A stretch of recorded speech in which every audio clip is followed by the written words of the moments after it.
Hello again. This exercise is designed to illustrate how you can use a self-coaching tool that we call the Career Brand Equity Builder. The tool is designed to help you create a desired professional image and systematically work on showcasing your skills to target audiences and monitor the results. The tool is based on 3 other tools that we introduced and described in Course 2. Those tools are SAGE, or Self-Assessment Grid for Evaluation, T-Portfolio, the Skill Building Dashboard, and the Present Job Market Value. In a minute, we'll remind you of how those tools work, but you may still need to go back to Course 2 for a more detailed explanation. The above-mentioned tools are designed for the use in an individual career development lab where one can attempt to replicate a competitive selection environment. For example, this is how SAGE works.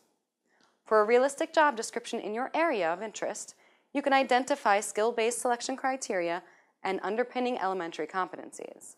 Then, you can find corresponding critical tasks, identify standards or best practices as benchmarks, select assessment tools, collect samples of your performance, and conduct a self-assessment. To make it accurate, we recommend that you work with peer reviewers and expert evaluators. Then, compare the results with the benchmarks and find out your total score. We call that the present job market value. If your self-assessed results are accurate, they shouldn't be very different from those assigned to you by evaluators in a real job market setting.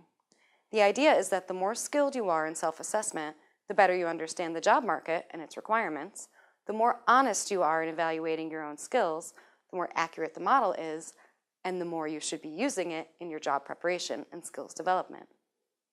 A nice feature of the SAGE is that if it is done in Microsoft Excel, it allows us to present results as graphs or diagrams. All you need to do is to click on Chart. In Course 2, we called the resultant bar chart the Skill Building Dashboard and used it for a visual analysis of your competitive standing. Also, it is good for analyzing your strengths and competency gaps. We should probably add a few words about the concept of present job market value. You may say that this is not an exact science and that PJMV is not an objective metric such as your height, blood type, or body temperature. This is correct. The character of PJMV is perceptional and based on skill evaluation. Perhaps the closest analogy is the way that dancers are scored by judges in ballroom dancing or competitions. In all competitions, judges follow established rules, performance criteria, and best practices. As a result, their scores are quite stable and are believed to more or less accurately measure the mastery of performers. When preparing for competitions, trainers and coaches must know exactly where athletes stand against competitors to better prepare for future encounters, so they can act as judges would and estimate possible scores. Self-coaching athletes do the same. They do know quite accurately what their present value is in terms of competitive standing with other athletes. In introducing PJMV, we ask you to act very much like self-coaching athletes do. Not only do you set goals and exercise regularly, you also measure and evaluate your results using some realistic metrics and acting like judges or hiring managers. We also mentioned that learning how to use personal analytics is very cool and exciting. In Course 2, we suggested that you get familiar with the movement called the quantified self and start thinking about SAGE as an analog to Apple Watch. The difference is that for each particular job, you'll get a different PJMV. Now, let's turn to modifying SAGE beyond skill building. To begin, we'll need to extend the list of required job characteristics and include those that go beyond skills, like credentials, professional development, personality traits, and relevant experience. These characteristics are often required in job advertisements. For example, it is common to find requirements such as the level of qualification and personal attributes like attention to detail, or the ability to work unsupervised or to multitask, or work under pressure, and others. The next adjustment is to include artifacts that a career developer may prepare for his or her job selection and promotional activities to communicate their skills to a prospective employer. Finally, there will be 3 levels for performance assessment.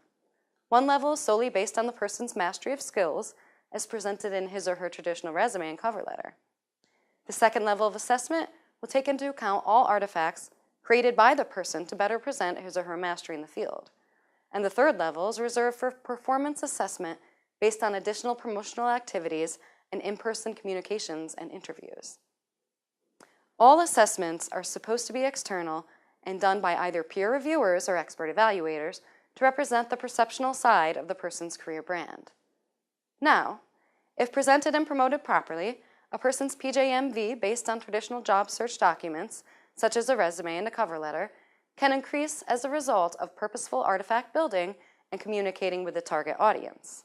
In other words, the same level of skills can receive a higher score if they are better presented.